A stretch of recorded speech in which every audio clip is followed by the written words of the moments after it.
How's it going, guys? Welcome back to the Johnny Arnett channel, and we're super excited about the NBA Finals. And I don't know why the hell Russell's looking like a robot. We have already have enough AI accusations on my channel. I don't need you looking like a robot over there. Hey, Anyway, it's fine. It works. It works. It works so for me. we wanted to talk about these NBA Finals. I am in the process of moving. That's why I got this fake background right now. It's a Dallas Mavericks backdrop because I will be a Dallas Mavericks fan for the foreseeable future. Still keep my Lakers cap on. Yeah, I was about to say, while I'm a Los Angeles Mavericks fan. Thank you. There you go. And because Boston's got to lose, dude. We can't have Boston up one banner over the Lakers. I'm sorry. Every Laker fan will be a Mavericks fan for this series. So anyway, I'm joined by the Apex Greatness guys as usual. We got Dario and we got Russell. And we're ready to talk about it. So Boston's favored in the series by Vegas odds, and should they be though? I mean, it's crazy that Dallas has been written off. It seems like every single series so far. I never bought into Clippers being anything, but after that, I thought Oklahoma City might have beat them. I thought for sure Minnesota was going to beat them, and Dallas keeps getting it done. So what do you guys think? Should Boston be favored in this series? You want to go first? Or you want me to go first? You're wearing the Boston jersey. Sell them. I'm saying. Yeah, you go. Yeah, I'm you go. wearing You the. go. Yeah. This is the Bill Russell jersey. All right, we're talking the NBA Finals. I wear this every single time I talk about the finals on a podcast. Every time. You can run it back, look through all the footage I've ever done. Anytime we talk finals, the Bill Russell jersey comes out. Anyway, all right, Russell's got terrible sense of timing. Dario, take it away. No. I actually have I actually think this is the reason why I think this finals in particular is so interesting is because it's two completely contrasting styles. I think, and it's almost like new school, old school a little bit. I think the Mavericks are more of an old school roster formation. They got two stars, and everything from a offensive standpoint, at least, is centered around them. And what they're doing, whether it be facilitating or scoring, they're getting most of the work. And that reminds me of teams in the past, dynamic duos of the past. Going back, before this like big three era happened for a little bit, going back 2000s, 90s, stuff like that. Yeah. Duos, right? And I think the Celtics are more where the league is going, where this playoffs for the most part has been about not who the greatest player is, but how many solid players you have on your roster. Like if you have the way Boston does, they were able to take a hit like Porzingis for the majority of the playoffs and still manage to make the finals. That's how deep they are. And strength of competition certainly comes into the equation. But oh, sure. That could be said about the entire Eastern Conference, but they still have an incredibly deep roster and rotation in comparison to other playoff teams. And I would say they're probably the deepest team. They were the deepest team entering the playoffs. And what I just said proves that, despite, they got the injury, etc. So I think that's really interesting, and I personally don't think that the Celtics should be as favored because of exactly what you just said about strength of schedule. Mm-hmm. Luka and Kyrie and the Mavericks have gone through hell in the Western Conference. Outside of the Nuggets, they've faced basically everybody you'd want them to face in terms of like, if you're going to make the finals, this is the path. Yeah. And like you said, with Boston, they've had injuries to their stars or the opposing stars every single series, which is like astounding. Mm-hmm. It reminds me of in 2015 with the Warriors, when everybody was saying how the Warriors were getting injuries after injury after injury after injury, and that's why they were able to make it in that first run. So I don't know. I know I'm wearing the Celtics jersey, and I've been a Celtics fan for a majority of my life, but there's no way I can sit here after watching the basketball that I've watched and say, oh, they're absolutely the super duper favorites. Having said that, with a record of 64-18 in the regular season and 12-2 in the playoffs, only the 2016 Warriors. That's the only team to have a record like that and lose the championship. So history is on their side. Mm-hmm. Yeah. So Yeah. I don't know. There's a lot of those factors that I'm thinking about, but the contrasting styles are really the most interesting. Even from a construction standpoint, like I said, with Boston, everybody is about 5 out and shooting threes as much as you can, and it's just about the where with the Mavericks, it's slowing the pace down, trying to play more in the half court. I'm very interested to see how this is going to end up playing out. Game one. It's one of the hot. Go ahead. Yeah, who are you picking? Go ahead. Yeah. Who you picking? We're gonna start with who you trying to dance around it. You want to open with who I'm picking? All right. Yeah. Sure. Yeah. I wasn't ready. I wanted to hear what you guys thought. All right. I could go. And to me, it's as simple as Boston has literally historically had one of the easiest runs ever. They haven't faced not one 50-win team in their path to the finals. I think historically that's probably like less than 10 teams ever have had that happen. And Dallas has faced only 50-win teams or higher in their full path to the finals. Sure, the Clippers were the only injury-ridden team or whatever, but they still had to go against the number 1 seed and obviously a hot Minnesota team, number 2. Right. I'm for sure going with Dallas, 100%. Best player on the court. I think they're gonna win it all. That was it. I mean, man, I had such a it's straight simple like that. Hard competition. The Celtics have not faced competition that they're gonna see right now in 2 months. Mm-hmm. How many games? Well, yeah, even like with the Indiana series, you have Halliburton missing time. It's like it's just been. It just feels like the West is like a gauntlet, man. Like they're really just refining each other, and just that competition was so intense. And for me, like Dallas has just got to keep it close. Because I mean, I'm not saying that Jaylen Brown and Jason Tatum aren't big game performers. They are, but 2 of the clutchest players in the league play for Dallas. Okay, and they've backed it up throughout these playoffs. You're telling me if the game's tied in the final 5 minutes, are you going to take Jaylen Brown and Jason Tatum over Kyrie and Luka the way they're playing? I wouldn't. Especially not this year. Yeah. And so that's the thing. Dallas has just got to keep it close. Obviously you have home court for Boston and everything. But now Luka's got more time to rest his knee. Derek Lively's going to be ready. And Porzingis, I always hate those situations where guys miss like a significant amount of time and then they come back. It was the same thing with like Jameer Nelson in the 2009 finals where he came back like just in time, but they almost like didn't know what to do with him because the guy they had was working so well for him. So I don't know. That's a wild card. It's still up in the air whether or not Porzingis is really going to help out. So I don't know. Like I've been betting against the Mavericks since the semifinals, and now I feel like I need to come around, but if I come around now, I'm afraid I'm going to jinx them. So that's why I don't want to make a prediction because I'm going to ruin it. But I'm definitely rooting for Dallas, and I don't know. I just feel like they're more battle tested. It kind of gets into the concept of like rest versus rust, and it's like, is more rest, is that easier path a nice thing for Boston? Personally, I feel like you'd rather be battle tested. So when you step into it, you're going, okay, well, this doesn't feel like Denver. This doesn't feel like Minnesota. Like, they're on cruise control. So we'll see.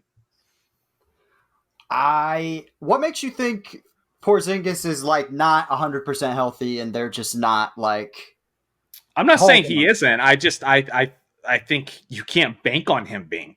Because again, he hasn't been in action for a while, and so I mean, obviously, I'm not seeing his workouts. I don't know how he is, looking on in practice and all that. But based on the fact that he just hasn't been available, I don't think you can just pen him in as just like the same guy that he was before the injury. So you just expect him to be like rusty, is what I'm hearing. I'm saying it's another question mark, and it's potentially another thing that Dallas can exploit, especially with guys like Lively and Gafford playing as well as they are defensively. I mean, those guys are killing it right now, and that's the thing about Dallas that is just a bit astonishing to me is beyond just Luka and Kyrie, who are doing what they're supposed to do as superstars and as closers. Every time they need like a guy to step up. You know, we thought Lively was going to be a big blow, and maybe this is Minnesota's chance to get back in the series.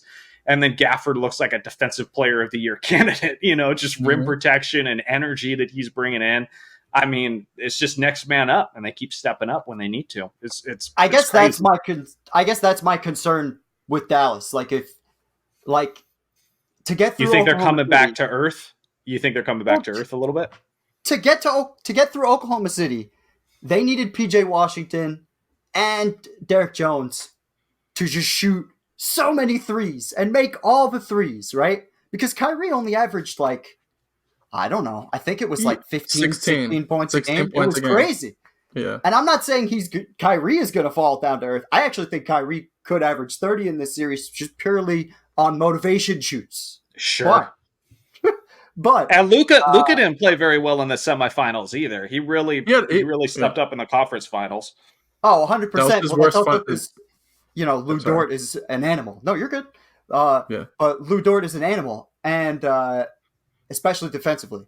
And I just think to ask guys like Daniel Gafford and Derek Lively and PJ Washington and Derek Jones to be these role players on steroids in the NBA Finals, and just assume, oh, for sure, we got this, no problem, I think is a lot to ask for. I think you're going to need a Shaq and Kobe stat line from these two superstars if you're going to get it done. I just don't think you can rely on these guys for sure. Like, if I'm wrong, great. But usually, especially on the road, and they don't have the advantage there because Boston obviously won more games than anybody else this regular season. So we start in the Boston Garden. I just think it's a lot to ask for. And that would be my concern as a Dallas Mavericks fan. But I don't even understand why that's a concern. Like, I mean, isn't that a safe bet? I mean, these are both two big game performers. Kyrie has proven time and time again when he's motivated, he's one of the most threatening dudes in the league. I mean, look at what he just did to Anthony Edwards right after he said, I got Kyrie, you know? And now on the big stage in the finals, I mean, this is what Luka does. Even when they were putting up I think he's the all-time leading playoff scorer when responding to a loss. Like, when these guys have to play well, they do it time and time again, you know? And so I don't know why you'd expect otherwise, especially when Luka, I get it, it's because of the syringes and he's getting, you know, his knees constantly treated, but, you know, constantly bleeding from his knees and everything. He's looked the best he's looked in a little while, and now he's got time to rest. I don't know why you wouldn't expect Kyrie and Luka just to be themselves and put up those crazy numbers in the finals, because I'm expecting that. Go ahead, Dario. So just a couple things. I think bringing up the OKC series is actually a perfect example. OKC, if anything, plays the most similar to Boston, I would say. And in terms of, you got the perimeter offense, great perimeter defense.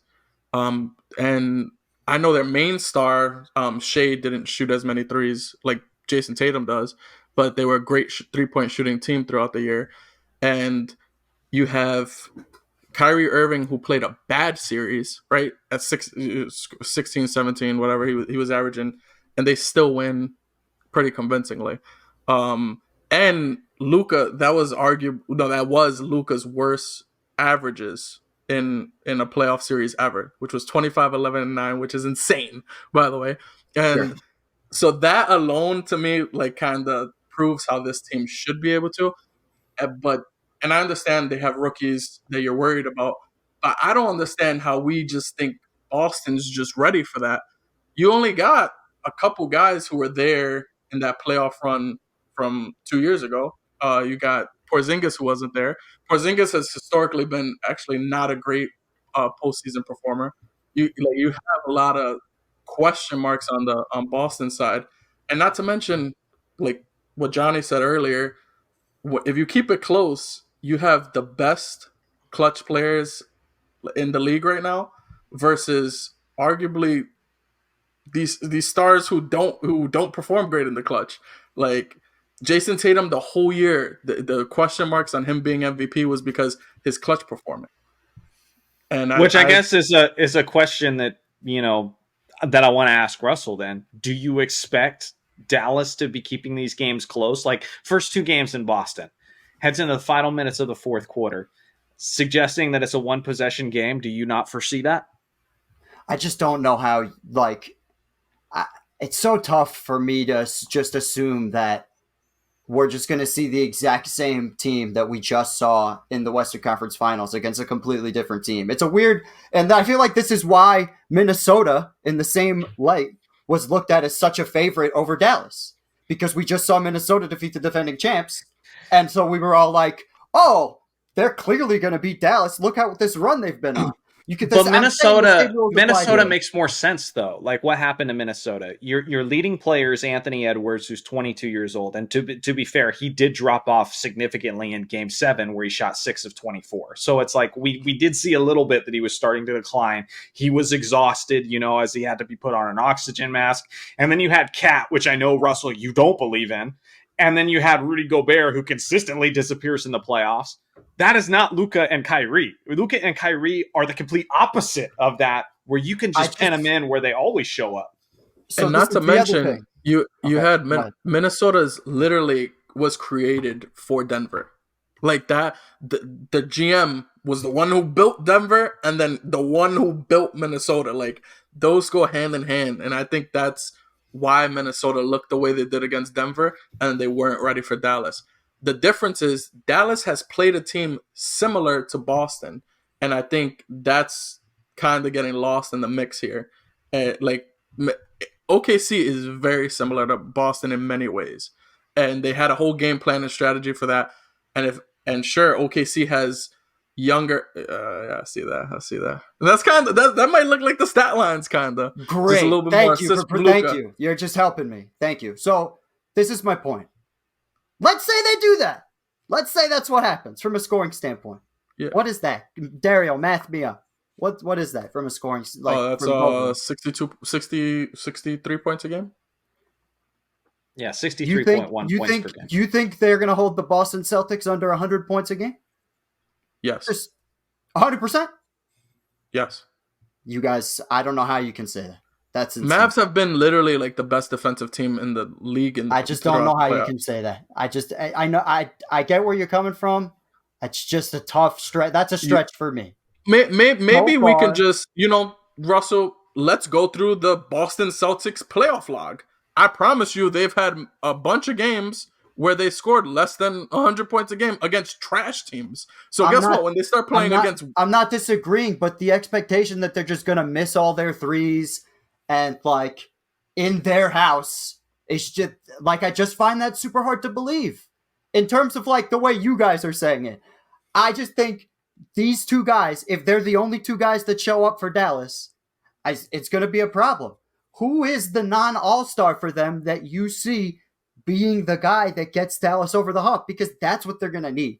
They're going to need 2, 3, or 4 guys besides these two studs that are going to get 15 to 18 Why do they need 2, 3, or 4 guys? If you have the two clutchest players in the league and they're putting up 60 points a game between the two of them, I mean, you can have one of those guys step up. Win the game. What are you talking about? Because you need another 50 points from somewhere.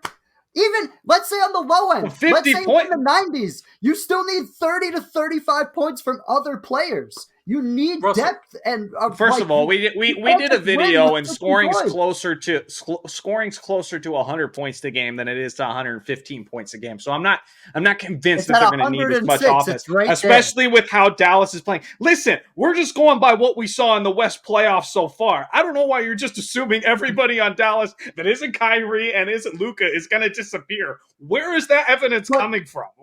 But why? But flipping it the other way. Well, first of all, because they're not all-stars, because they're role players. That's number one. And because that's what happens in basketball. People show up sometimes and other times they don't, unless you're an all-star. That's what makes you an all-star. That's the first thing. Second thing, because Boston in general has more guys with that level of talent, where Dallas, those guys have a lot to prove. You're banking on guys like Daniel Gafford, a guy who played for the Washington Wizards. No. You're banking on guys like Derek Lively, a rookie Daniel who's had a Gafford, lot of solid 2024 playoff stuff, but ultimately not a guy I would trust in the NBA Finals. What are we talking about? Daniel Gafford was making a huge contribution to Dallas while putting up like 5 points and 3 blocks.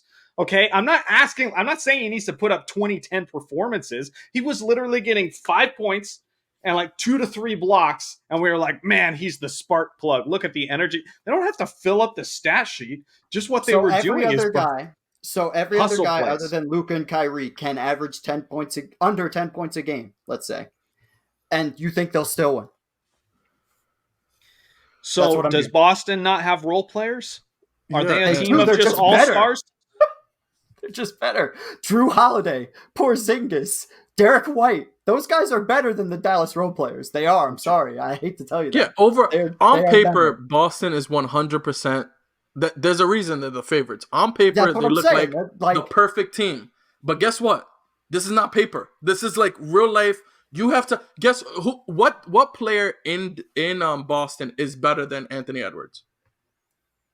You can maybe argue Jason Tatum. Yeah, I would say that's like, you're not going to say Anthony Edwards is better than Jason Tatum as a whole. Like, Anthony Edwards has had a great 2024 playoffs. Yeah. Like, all I'm saying is they have guys that they've guarded and made it hard on. And I know for a fact Jason Tatum's going to take tougher shots than Anthony Edwards was, because Anthony Edwards, the big issue was he wasn't taking shots. Like, that was what people were pissed off about. Jason Tatum's going to be taking those shots and be missing them. I promise you. I've been rooting for Jason Tatum for like 7 years straight. There we go. This is what I was just saying. This is what I was just saying. This is what are you talking about? Me in that argument. With the assumptions. With the assumptions, bro. All I'll say is, me and you have been texting throughout these playoffs, Russell. Okay. Sure. And I don't care about the fact that, they've only lost 2 games. Okay, again, look at their competition. You had freaking Miami without Jimmy Butler. We knew what was going to happen there. Totally. Indiana didn't even have Halliburton the entire time. The Cavaliers were fool's gold the whole time. Are you kidding me? That is their level of competition, while the Mavericks have been knocking out the defending, like the team that just knocked out the defending champions. And then consider the fact that they've had games where they're supposed to win, like Halliburton being out. They've had matches where it looks like they've taken their competition lightly, and where there's games where the game's up for grabs, and you're like, this shouldn't be up for grabs. Why are they playing like this? Like, and for me, what that brings into question is that I hate how cringy this sounds, but like that killer instinct, that that ability to perform how you're supposed to when it matters, and that is not something I question with Dallas. Now, again, I will agree, Boston is deeper. They are the deeper team. They do have more proven veterans, but I think you also have to consider that kind of playoff run, man, how teams are playing at the time they meet, because it's also a game of matchups, and like, sure, Drew Holiday is a great defensive player. Now he's got Kyrie, and I know, and Luka's going to be Luka, I think. I mean, I'd be absolutely stunned if one of those guys didn't step up. So again, it's not like all their role players have to go off, because again, Boston at times struggled. They lost a game to Miami without Jimmy Butler. I don't know. I think they're just as capable as Dallas is to not put their best foot forward. Totally agree. I'm not disagreeing there at all. Yeah. It just seemed like it was a little one-sided. Somebody has to fight for the Boston Celtics here. Come on. No, I think it's not crazy for Boston to win this series. Obviously, they're the favorite. I think it looks like it's crazy for Dallas to win the series, which I think they should be the favorite in terms of just looking at the path to the finals matters so much. Like we've seen that. For what it's worth, and this hasn't come up, and it's not super relevant, but just for the sake of saying it, I sent both of you guys a text message picture of who I bet on to win the NBA Finals. and I believe it was the Dallas Mavericks in 6 games. I put my money on. Okay. So all right. for So the we agree. record, I'm not saying what you guys are saying is wrong. Somebody's got to say the other side, though. Otherwise, this is going to be a real boring. No. The conversation, the conversation started. The conversation started with Boston being overwhelming favorites. So that's the angle I'm attacking it from. No, that's the angle I'm attacking it from, though. Is like, why? Why are they overwhelming favorites based on what we've seen in these playoffs so far? I think. Go ahead. I do kind of want to. Your one point, Russell, because we talked about this through text, and I feel like this is a good thing to mention. You keep saying that this playoffs in particular, that best player doesn't matter in a series. It's been the best team, and I completely disagree with that. The Mavericks have been the exception to the rule in that instance, but every other case it's been that way. So I think Denver was an exception too. The only reason they were in it, the only reason they went 7 games was because of Jokic. We saw him doing historic stuff. They had a chance because of Jokic. And I love Jamal Murray. He's a big game performer. But if you switch out Jamal Murray with Kyrie Irving, they're in the NBA Finals right now, 100%. Sure, I get what you're saying, but they also had obviously, what did Jokic average in terms of assists? It wasn't 0. Let's see. Here, hold on. Yeah, I was gonna say, if you, I know we're pointing at the bigger series. Aaron Gordon played amazing, and they put him at the. Honestly, Minnesota's the only series that applies to. Like, I don't agree. I would say Boston is a great example of that also for making the playoffs. What series did Boston win when they didn't have the best player on the court? They did, but they also had the deepest team as well. And you could argue that Anthony Edwards was, but that goes, that person on that team as well. I'm just saying, like, I think that depth has mattered for a lot of these teams here. Like, a lot. Depth was supposed to matter for Minnesota. That was supposed to matter for Minnesota. Yeah, I agree, and I do think that these. So let's see. Let's look at this. Because the argument that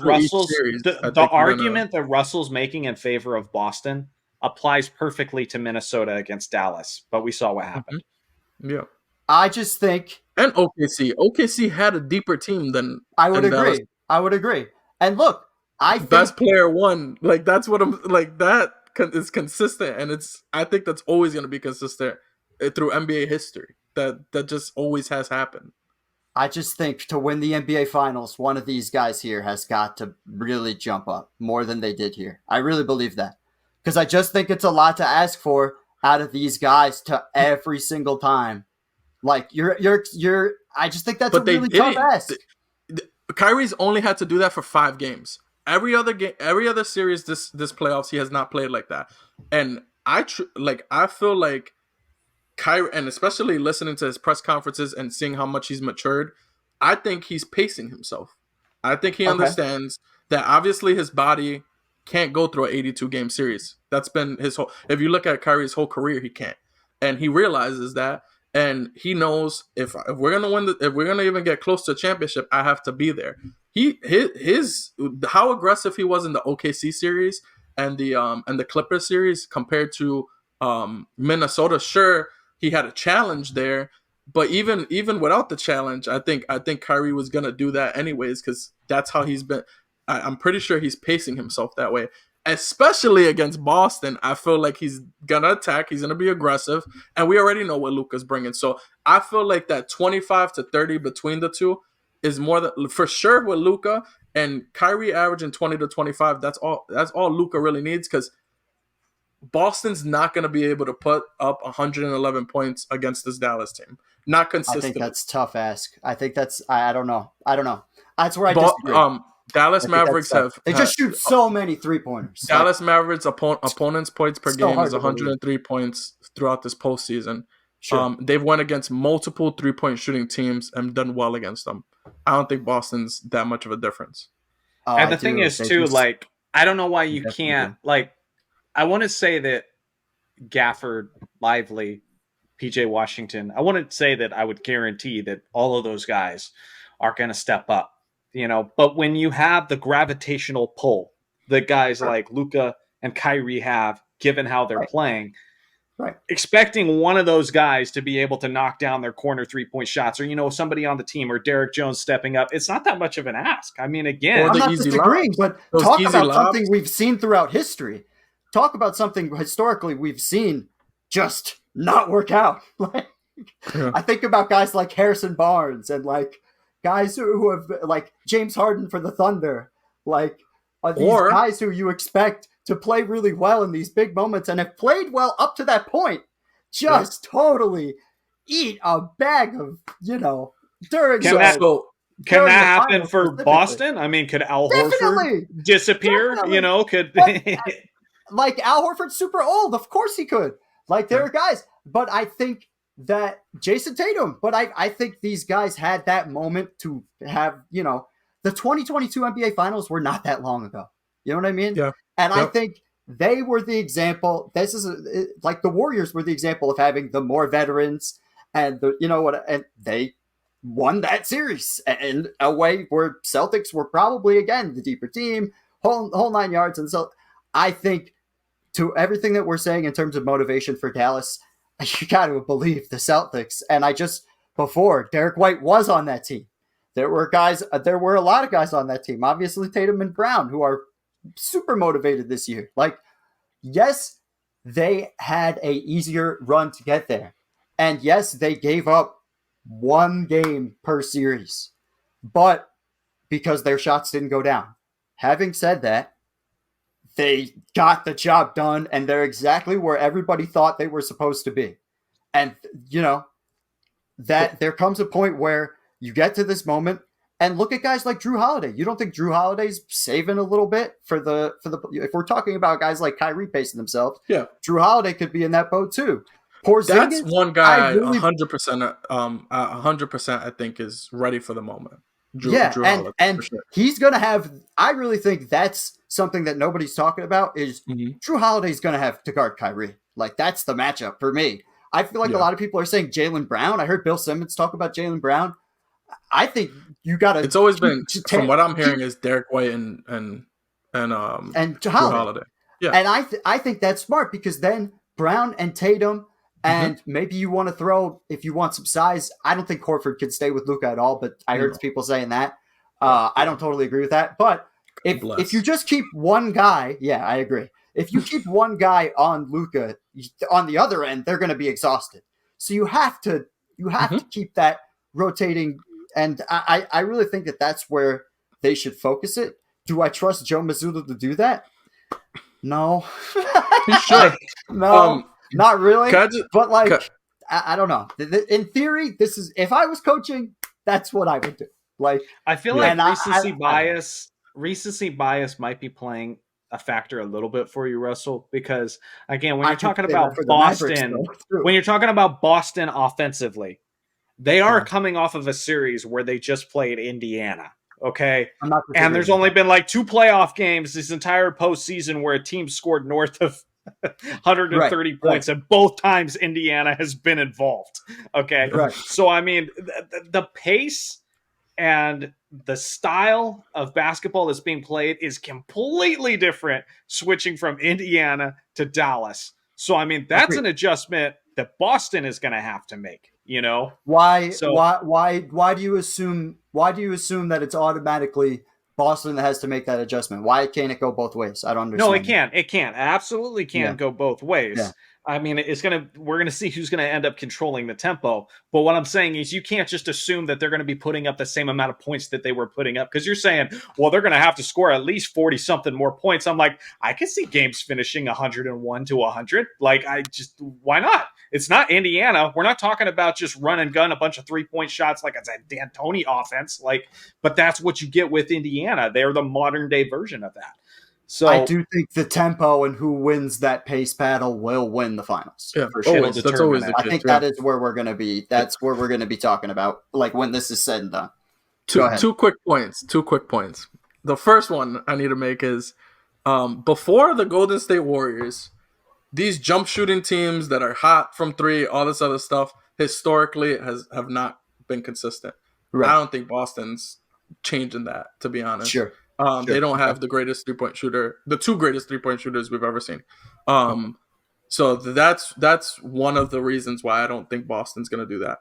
And second, and I think this is fitting for your channel, Johnny. I always got to do this, always got to take my little digs, but this example of how we're talking up, Dallas's path versus sorry, I don't got my hands.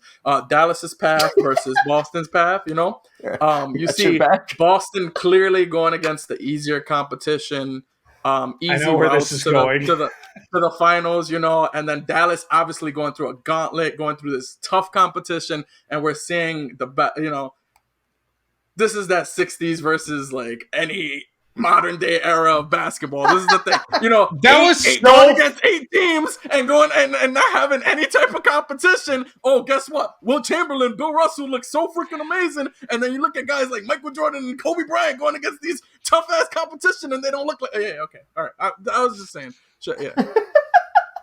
My channel's gonna hate you. My audience is gonna despise you, dude. I thought you were gonna go for like the LeBron angle as the Kobe fan. Like, remember when Kobe was beating all those 50-win teams, and LeBron was taking on a guy in the playoffs who was 5'7", averaging 30. Like, I thought that's what you're gonna go for, but yeah, I got you.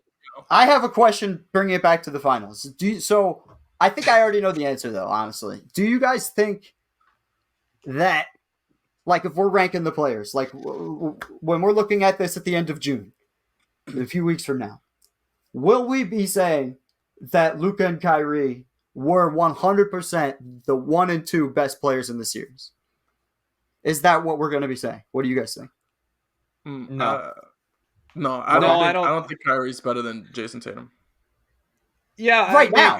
But I'm saying at the end. No, in general, I don't think I would finish that series because it's different. Like, we've already seen Kyrie trying to be the number one. Like, we saw what it looks like. Maybe I'm not explaining what I'm saying correctly.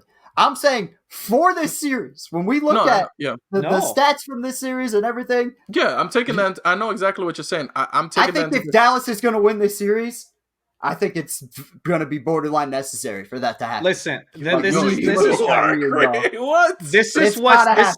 oh my God, this is what's dangerous about Dallas. Like, and again, I understand you're going to bring up the role players, they're not dependable, all that stuff. Luka is arguably, I still take Jokic. Luka is arguably the best player in the game. Okay, sure. He's probably top 2 for most of us at this point. Okay, right. And if he, all right, we'll get into that later. But he can slack off. He can have cold spurts. And who do you got coming in, stepping up? Kyrie Irving. And that, to me, is what's insane about this tandem, is they can pick their spots. I know you making the Shaq and Kobe comparison. And, Shaq just talked about this recently in a podcast. Mm-hmm. He would take over the first 3 quarters. And then when that 4th quarter came along and he can't make his shots, Kobe was closing. And that's the thing that's crazy about Luka and Kyrie. If Luka's not doing his thing, if he's not closing out games, if his shots aren't falling, Kyrie Irving steps in and he just seamlessly a lot of times. So the way those guys can kind of trade off, and the reason why you can rely on that is they are 2 of the most clutch performers in the game. And again, I feel like Dallas takes a lot of shot at their like they've been taking shots throughout the playoffs at their depth. And I'm not making criticisms at their depth anymore. I've seen their depth on display. They had a game this past series where Luka and Kyrie shot 13 of 39 from the field. They both had stinkers, and they lost by 5 points. Sure. I just don't buy the narrative that this team isn't incredibly deep. They are. I mean, are they young? Yeah, they're young. But at the same time, when you have 2 stars who are consistently producing, you don't have to do as much. You can chip in like 12 points and hit like 4 3-pointers, and that could be the difference maker. It's not like a huge third guy, but if you guys are right and the scores are going to be 100 to 101 and that kind of stuff, then you got a great point. But if I'm right and we get to that 110, there's just no universe where math works out in your favor. No universe. You need that third guy to step up. And maybe it's a different guy each game. But the referees have kind of set the... Because this is what they need to do. This is what Dallas would need to do, is this. What Cavs did in this... Like, If you're saying this is their blueprint, what they average here, 100.4 points a game, and the Warriors got just like it was close. Like it would have to be. That's how it's They gonna would look. need the most razor. I just think that you don't find. You think I'm crazy for feeling like that's a lot to ask for? I think it's a lot. Well, here's why. I don't agree with your premise. I don't think Sure. this is going to be in the 115, 120 point range. Because again, we have to look at recent history. And teams up until the All-Star break at the halfway point, I know you edited this video for me, so you know this. Up until the All-Star break, teams were averaging about 116 points per game. In the second half, after Adam Silver embarrassed himself and they had the highest scoring All-Star game in NBA history, he called up the referees and said, screw this crap. Everybody's making a mockery of me after I said we were going to play some defense. You stop blowing the whistle so much and have them play some real defense. So then they started playing much more physically. And they're still getting those calls, but now they have to go to more physical extent to get those calls. Okay? And so scoring dropped to about 110 points per game. And then in the playoffs, it was about 105, 104 points per game. You're talking about 11-point drop. That's the highest in NBA history from regular season to postseason. I said 110. 120 is a lot. I said 110. It's a big difference. Okay, sure. 110 and 120. But what I'm saying is 110 referees and Adam Silver have displayed what the new tone is for this postseason. They're going to let him play. And of course, if you got Indiana involved and you got a 3-point shooter like Boston, I think it's enough to override that kind of, defensive tone and the way they're letting them play because they want to be shooting those threes. They want to be back and forth. But I don't see with how these playoffs have gone why I would expect this series involving this Dallas team who plays intensely with energy and they're scrappy for it not to be a little bit more physical and a little bit more low scoring. I think it's a safe bet based on what we've seen in these playoffs because a lot of it comes down to the refs and what they're going to let them do. Yeah. It's because Luka likes to play fast. Like in his soul, he needs to slow down and he plays great in the half court and he's a beast in pick and roll and all that stuff. But in his heart of hearts, that brother likes to get that rebound and throw that up and make plays. And if they do that, I think you're playing into Boston's hands if he does that. I think he's gonna need to control that game so much. And can he do it? 100%. But I really believe that the pace in this matchup is going to be higher than you guys think. So because I want to do the math thing with you guys since we want to do, we're doing too much of the points. And I think we're kind of getting lost in actual rotations. All of these guys are averaging 40 minutes a game for the most part. Right. There's not much rotation going on. If anything, you got 7-guy rotation, 8 max. A lot from probably both sides. I would say Boston maybe going into 8 or 9, maybe. But so I feel like that depth that we keep talking about is not a factor. It's not as much of a factor as we. You could be saying depth, and I'm talking about who the next 3 guys are, the substitutions, literally. Like who's 8 is stronger, this 8 versus that 8, and but if you watch if you're paying attention to how Dallas is playing, there's almost never a time when Luka or Kyrie are out of the game at the same time. Sure. Like it's always, so you always have that offensive power, stability. Yeah, and then it's always everybody's so focused on those 2 guys. That's how you get it. Like Gafford and Lively, they've been getting easy alleys all the time. Yeah. And literally just the series before, Minnesota made it a point to stop that for Denver. And because of the way Kyrie and Luka play, it's very difficult for them. They literally, I think Lively didn't miss a shot until he missed his first free throw in game 5. It's been so easy for him to get points. And that was against Defensive Player of the Year in the paint, and they got Porzingis. Are you afraid of Porzingis? They just refused to play anything but drop coverage. It was ridiculous. And Porzingis, he's coming off of injury. I don't personally think he's gonna be. I think he's healthy. I think honestly he was supposed to be there during the beginning of the Eastern Conference Finals, but because they saw their matchup, didn't need him. Mm-hmm. Yeah, and they were like, might as well just have him wait longer. And obviously it didn't matter. So I think Porzingis is healthy, but the rust factor obviously is going to play a role. He's obviously not the defensive player that Gobert is. So I don't see how Dallas can't keep doing what they were doing against both OKC and Minnesota to this Boston team. I think they have ways to attack them. For sure. That's why it's going to be a really interesting series. Yeah, And it's going to be a good series. I really do believe that the ultimate dictator will be how fast the game goes. Like, if they slow it down, I think Dallas could win in 5 if they slow it down. Yeah, if they easily. slow it down and Boston misses shots, that could totally happen. If they're playing fast, it could go the other direction. Like, and you guys, and it's just Kyrie and Luka showing up, and they're the only guys playing, and they can't get anything out of their role players. Then it could go the other direction. Like, that's. I agree. Really like Dallas. You really like Dallas's role players way more than I do. No, me. No, you're just penning him in as completely disappearing all of them. I'm like, only historically, these teams with this kind of roster construction. Historically, what example do you have? Like, who's Kobe and Shaq? They always they won 3 championships back to back to back. I'm not disagreeing, but they played in an era with the slowest pace imaginable, which is not now, and they played in an era where you didn't have to have all these guys with a lot of skill. Damn near. Dallas has been playing at this pace. With how things have changed. Yeah, what has Dallas's pace been all playoffs long? It's been around that. It's like in the 90 to 95 range for sure. 100%. If Jason Kidd, and I've never looked at it. Sorry. Listen, the playoffs, hypothetically, we could potentially be looking at a 7-game series, and the playoffs, it's not like the NFL playoffs where it's one and done. Okay, this is the NBA, best of 7. You can make adjustments.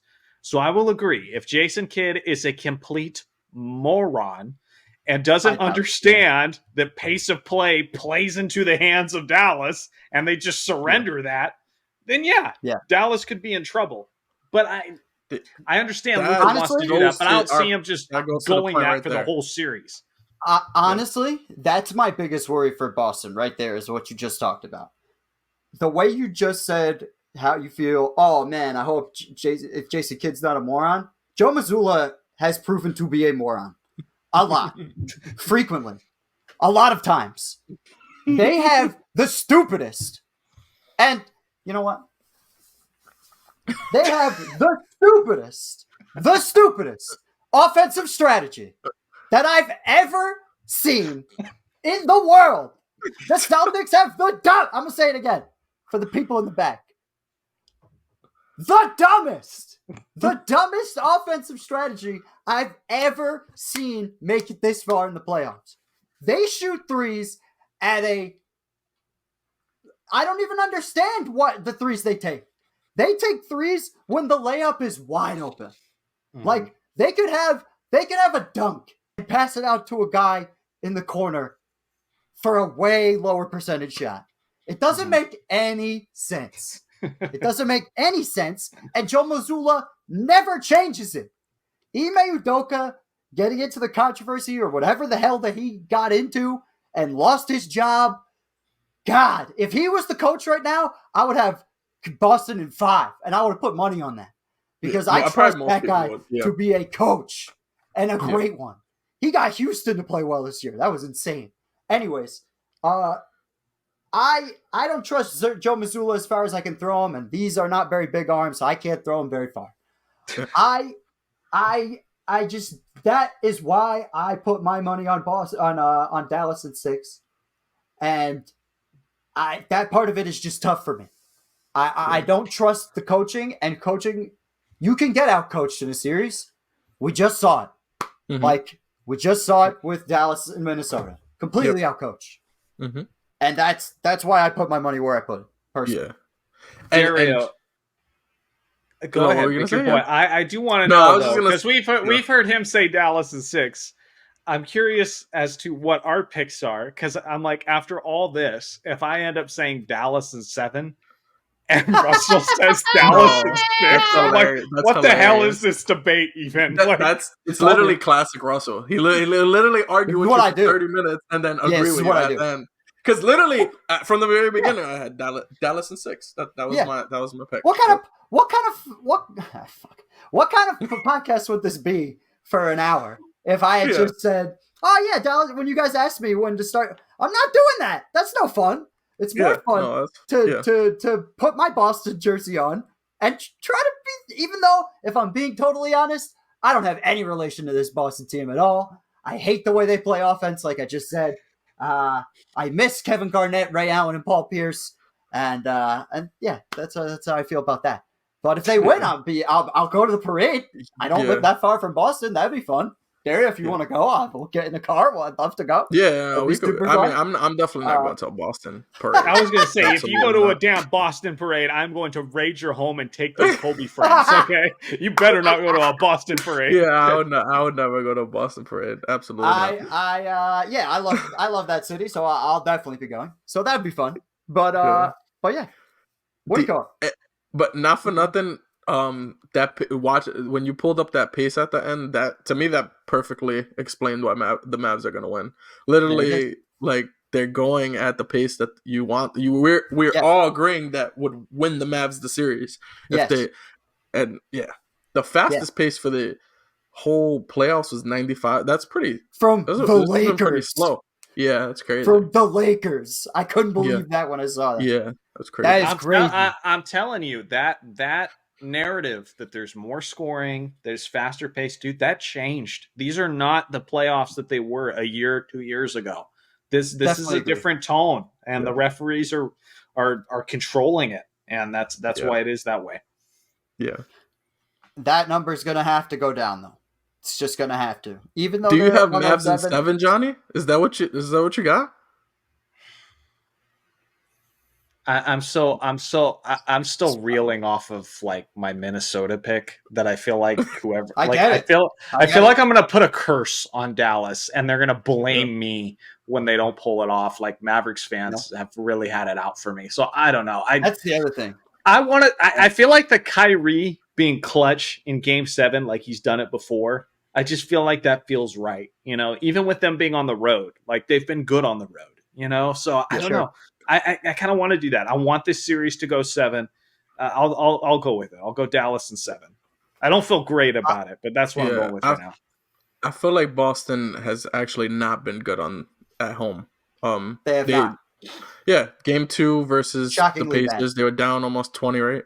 They come back. Like they come back and win, but you down versus Dallas by 20, you might lose by 50. We already saw how that goes. Yeah, that's what they do. Luka might drop 20 in 3 minutes. I will say this. Extremely concerning how many people are picking Dallas. Like that actually I speak to and I do things like this, like a discourse with where we're talking it out. That it just is never good when everybody's picking Dallas. You know what I mean? It just but it's not a good feeling because Boston's the overwhelming favorite. Like they pick it, but like if you look at where the money is, like where we are as a group here, like it's that part of it. It never works out the way we think. That's why they play the game. You know what I mean? And it's like you could be it is scary. You could be all superstitious about it for sure. Like I get it, but I mean, from what we've seen these playoffs, it makes sense. Like it doesn't feel like Boston's been tested, and the way Dallas handled a number 1 seed without their best player having a particularly great series by his standards, and then when they met with Minnesota, who just knocked out the defending champions, who a lot of us thought, I mean, when they made that comeback, and made it a series again, I think most of us thought they're on their way to winning the championship. And then Minnesota, came back from down 3-2 and ended up winning it in 7. But then, Minnesota looked like they were probably the deepest team left, and Dallas just handled them, like really just dismantled them. So based on what we've seen in recent history, it just makes sense. I mean, you're either a Boston fan or you're seeing something about the matchup that really makes you lean towards that team. And again, I get it. They have a 64-18 record. They had a strong, but even that, I mean, is that not a product of the Eastern Conference as well? Like even during the regular season, things were more competitive in the West. Am I wrong? Yeah. So that could be said for and the their last record, 20 years, though. yeah. And Eastern Their- Conference teams have won the NBA Finals. Like, not as but often, but they do that's get it done. yeah. This same Boston team though is 500 against the West playoff teams. Sure. So there you So go. that kind of sums that up. But historically, history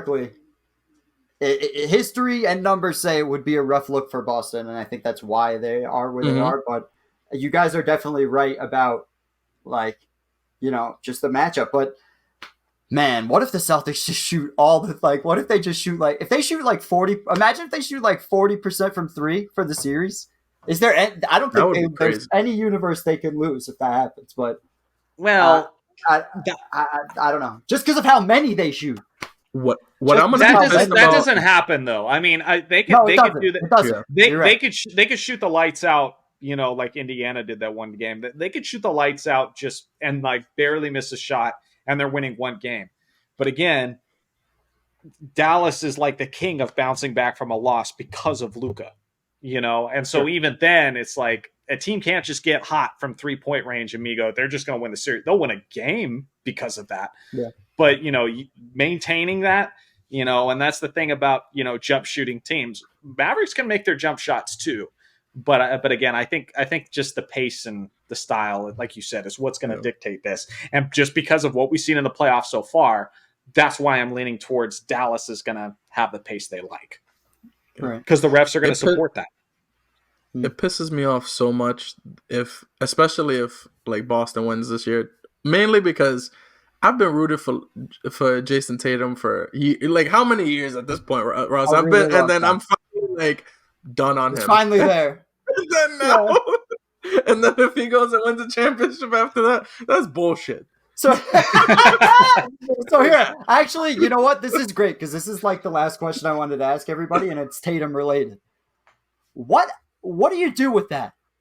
What do you do with him? If from a legacy standpoint and from where he ranks amongst the top guys, where does he rank in the best players of the world for you if he wins this championship? Somewhat against, not against Vegas odds, but against eyeball odds, I guess, human odds. I don't know what else to say. What do you do with that? I don't know what to do with it, personally. I think it depends on the fashion in which he does it. Sure. If he averages 34, 35 points throughout the playoff series, win finals MVP, the media can heat up that hype train really fast. I mean, for goodness sake, they were down, Minnesota was down 3-0, and then they won one damn game.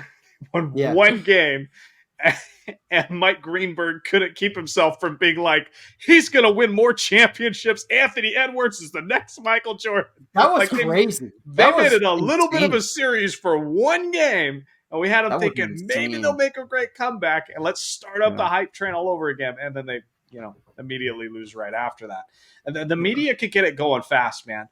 But I think if he, just has a average series, Jaylen Brown also plays great, and then they win, I think the narrative is going to be more about what a great team, what great depth they had, sort of thing. And I don't think Jason's going to get as much of the credit, so it just kind of depends on the manner in which they did it. They could be viewed as an 04 Pistons team, or they could be viewed as whatever example of a championship you want to bring up with that key star that made it happen. Sure. Yeah. He'll still look better than Kevin Durant. I feel good about that. 100%. And his championships. 100%. It'll look better than that. I mean, he has but you are talking about what a great team, the best team. Yeah. But it'll still look better than KD. Yeah, he gets more credit. Funny is this could have been Kevin Durant. That's what. It could have. This could have been Kevin Durant because when he went to Golden State, the other team who was in the running and we thought he might go to was Boston. They brought in Tom Brady for the pitch meeting and all that, and a lot of us thought that would have kept me, and that would have exactly. a lot of people would have embraced that. They'd be like, all right, Yep. he's a good team. He's got depth. Yep. He can lead them to a championship, probably will lead them to a championship, but it's not so stacked and overpowered that it ruins our opinion of him. Somehow it always comes back to Kevin Durant. I don't know. But like Jason Tatum, if he wins this championship, it'll probably be what Kevin Durant was meant to be.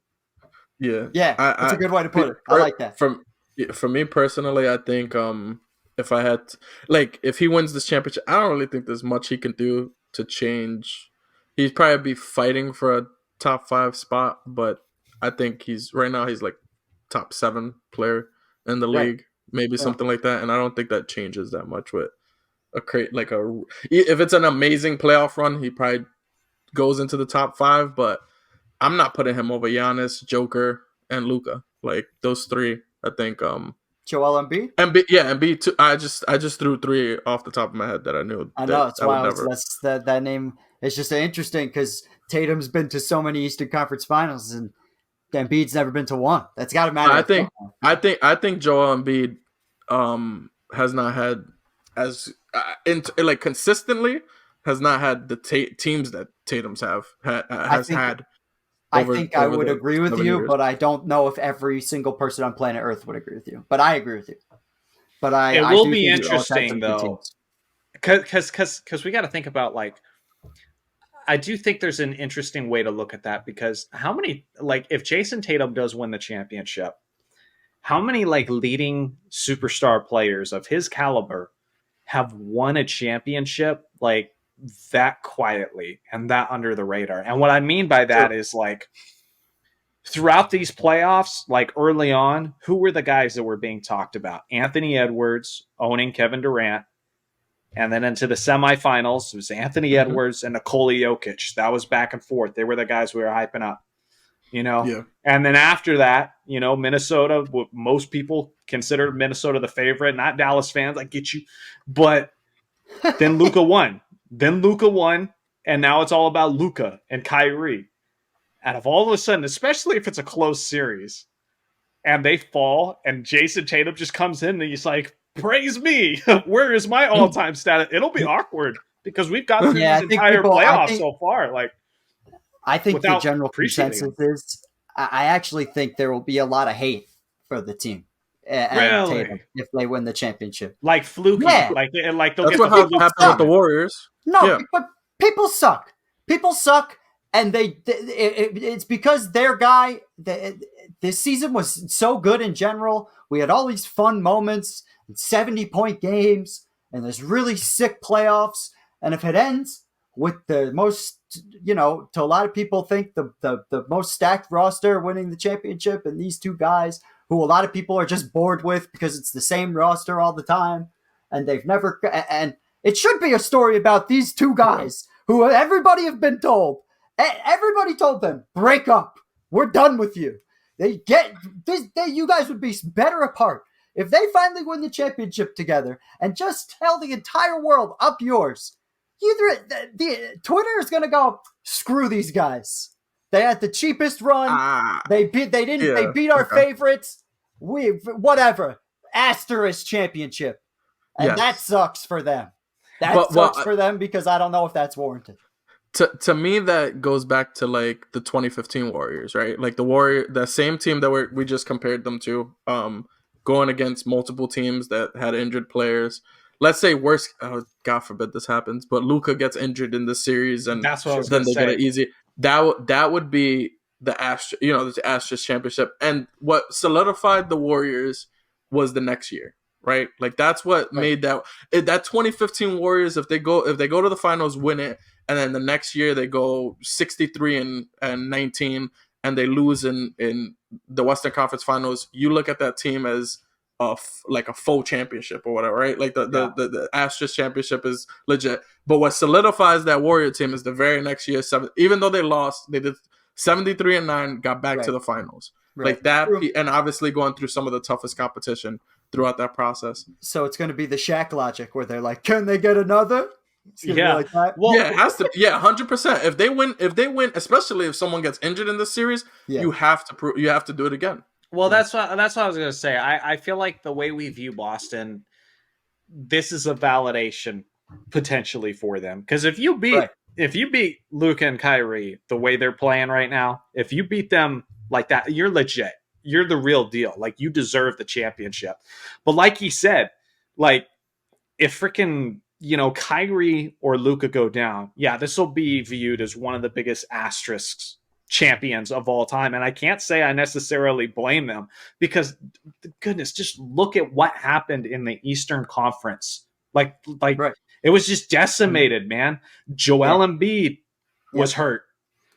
Tyrese Halliburton even got hurt in the playoffs, although I expected them to beat them. Jimmy Butler, the dark horse team for Miami, who always finds a way to get it done. Jimmy Butler was hurt. Half the Damian Lillard and Giannis got hurt. That was my team heading into this year. And I thought they were going to hit that switch, especially after that big game Damian Lillard had. I was like, if he had Giannis right now and Dame's going off in Dame time like this, they could have been scary. And then the Knicks had like 5 good players who were gone. I mean, it is crazy what has happened in the Eastern Conference. So yeah, if they can beat this Dallas team, I feel like their credit is due. But if Luka or Kyrie got hurt and that's what it took, dude, I might be right there with everyone talking about an asterisk. I mean, you can only beat the team that's in front of you, but man, they didn't beat much. I mean, asterisk is too strong. Asterisk is too strong, because if you stay healthy, you stay healthy, but like, at least fluke, maybe weakest championship teams or least tested championship teams. There'll be some crazy narratives. It's just tough, because what a lot of people aren't factoring in, because Boston was so deep, is you could add Kristaps Porzingis to that list of injured guys. Like, it's true. It's also on that list. But you do the same thing, is my point. Because Boston has the depth, and because this is why I think that Boston's going to get hate if they win the championship. Kristaps Porzingis. There's going to be real hate. There's going to be real hate. Okay. So for the Knicks equation, the narrative. For the Knicks equation, sure, you can compare Porzingis, but I'm sorry, Porzingis is not Damian Lillard, and he's not Giannis, he's not Jimmy Butler, and he's not Joel Embiid. And what I just listed is, prior to the season starting, I just listed a lot of the championship contenders, a lot of the teams that people thought might have a chance to be playing in June, and none of those teams were able to do that because of what happened. The Celtics were also on that list, though. But because of Porzingis, the equivalent of losing Jimmy Butler, Joel Embiid, Giannis, and Damian Lillard would be Jaylen Brown or Jason Tatum. That's it. Well, because of Drew Holiday and Porzingis, they were looked at as one of the favorites in the East, for sure. Like, when they made those additions to start, like, undeniable. Yeah, say they've that been again, the favorite all year long. They've been the favorite in the East all year long. No, that's fine. I'm just saying the teams that you thought were going to be challenging them in the playoffs were not there to challenge them. Right, which is great. If I'm a Boston fan, I'm like, wonderful. When Kevin Garnett got hurt in 2009, and there was no one happier than me, because I knew we don't have to face those guys again. We're gonna have to face either LeBron and his scrubs or Dwight Howard and the Magic. Pen it in, Lakers 2009 champions. So if you're a Celtics fan, you enjoy it, but they have not been tested much. Man, Johnny, you gotta stop, man. You've been doing we've done too many podcasts, and you make it seem like that 09 Boston team was gonna do something. Like, that pisses me off that you feel that way, man. Kobe would have dog walked them. I promise. Kobe in 09 would have dog walked that Celtics team. That's a fact. Okay, and I'm sorry. Let it go. When we beat them.